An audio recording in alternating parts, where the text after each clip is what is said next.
How to fix Telegram connecting. Hey everyone, welcome back to the channel. In this video I'll guide you on how you can fix Telegram's connecting error, so make sure to watch the video till the end. Sometimes whenever you open the Telegram app or website or anything as such on your mobile or your PC, it simply shows connecting and it doesn't really connect.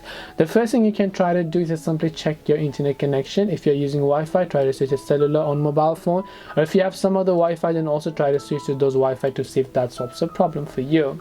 After that, just try to reclose and then reopen the Telegram app or your browser over here in this case, and after that you should most likely solve your problem. You can also try clearing the cache and cookies of your browser as well as the app. So click the three dots, go to settings option here, and then you simply want to go to this option known as privacy and security. Go to clear browsing data, select cache, images and files, click on clear data, and you should be able to help solve the problem as well. Hopefully one of these may have helped you. If you have any questions, feel free to leave them down. Thank you for watching and see you in the next video.